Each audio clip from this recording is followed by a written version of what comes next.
Big breaking చూస్తున్నాం. జబర్దస్త్లో తన నటనతో ఫేమస్ అయిన కొమురక్కపై 8 మంది దాడికి తెగబడ్డారు. అభిమానులమని నమ్మించి ఈ దారుణానికి ఒడిగట్టినట్టుగా తెలుస్తా ఉంది. మరి వాళ్ళు ఎందుకు దాడికి పాల్పడ్డారన్న దాని మీద పోలీసులు ఇంటరాగేట్ చేస్తా ఉన్నారు. కొమురక్క స్వగ్రామం మహబూబ్ నగర్ జిల్లా బాలానగరం ఉడిత్యాలలో మంగళవారం రాత్రి ఘటన జరిగింది.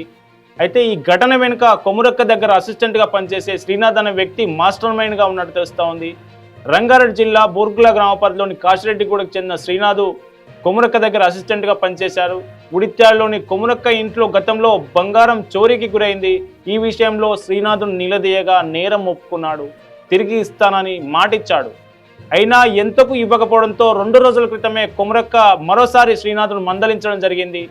సో ఆ మందలించిన విషయాన్ని మనసులో పెట్టుకున్న శ్రీనాథ్ తన స్వగ్రామంలోని స్నేహితులకి విషయం చెప్పాడు. స్నేహితులు వంశీకృష్ణ, వికాస్, చంద్రశేఖర్, గోవా శివ, రామ్ చరణ్, నరేష్, పోతుల శివ, కిషోర్ అదే రోజు రాత్రి 10 గంటలకు కొమురక్క ఇంటికి వెళ్ళారు. తాము అభిమానులమని ఫోటో దిగడానికి వచ్చామని నమ్మించారు.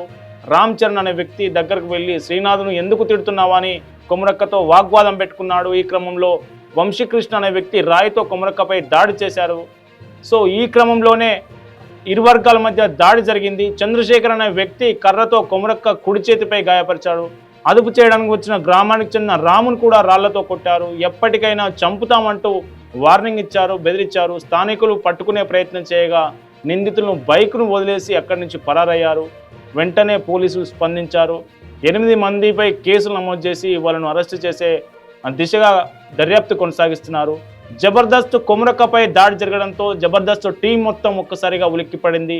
ఈ ఘటనకు సంబంధించి మరిన్ని వివరాలు మా ప్రతినిధి వంశీ అందిస్తారు ఫోన్ లైన్లో. జబర్దస్త్ ఫేమ్ కొమురక్క అలియాస్ కుమార్ పై 8 మంది దాడికి పాల్పడ్డారు. అభిమానులను నమ్మించి జబర్దస్త్ ఫేమ్ కొమురక్కపై దాడి చేశారు. ఈ ఘటన కొమురక్క స్వగ్రామం మహబూబ్నగర్ జిల్లా బాలానగర్ మండలం ఉడిత్యాలలో మంగళవారం రాత్రి చోటు చేసుకుంది. ఎస్ఐ లెనిన్ కథనం ప్రకారం రంగారెడ్డి జిల్లా బూర్గుల గ్రామ పరిధిలోని కాశిరెడ్డిగూడకు చెందిన శ్రీనాథ్ కొమురక్క అసిస్టెంట్. ఉడిత్యాలలోని కొమురక్క ఇంట్లో గతంలో బంగారం చోరీకి గురైంది. ఈ విషయంలో శ్రీనాథ్ నిలదీయగా నేరం అంగీకరించి తిరిగి ఇస్తానని చెప్పాడు. ఎంతకు ఇవ్వకపోవడంతో 2 రోజుల కిందట కొమురక్క మరోసారి మందలించారు.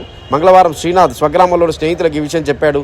వంశీకృష్ణ, వికాస్, చంద్రశేఖర్, గోవా శివ, రామ్ చరణ్, నరేష్, పోతుల శివ, కిషోర్ అదే రోజు రాత్రి 11 గంటలకు కొమురక్క ఇంటికి వచ్చారు. తాము ఫ్యాన్స్ అని ఫోటో దిగడానికి వచ్చామని నమ్మించారు. రామ్ చరణ్ అనే వ్యక్తి దగ్గరికి వెళ్లి శ్రీనాథ్ను ఎందుకు తిట్టామని వాగ్వాదం పెట్టుకున్నాడు. ఈ క్రమంలో వంశీకృష్ణ రాయితో కొమురక్కపై దాడి చేస్తుండగా సోదరుడు యాదయ్య అడ్డుకునే ప్రయత్నం చేశారు. ఈ లోపు ఇతడిపై వికాస్ రాయితో దాడి చేశారు. చంద్రశేఖర్ కర్రతో కొమురక్క కుడి చేతిని గాయపరిచాడు. అదుపు చేయడానికి వచ్చిన గ్రామానికి చెందిన రామును రాళ్లతో కొట్టారు. ఎప్పటికైనా చంపుతామని బెదిరించారు. స్థానికులు పట్టుకునే ప్రయత్నం చేయగా నిందితులు బైకును అక్కడే వదిలేసి పరారయ్యారు. బుధవారం బాధితుల ఫిర్యాదు మేరకు 8 మందిపై కేసు నమోదు చేసి అరెస్ట్ చేసినట్లు ఎస్ఐ తెలిపారు.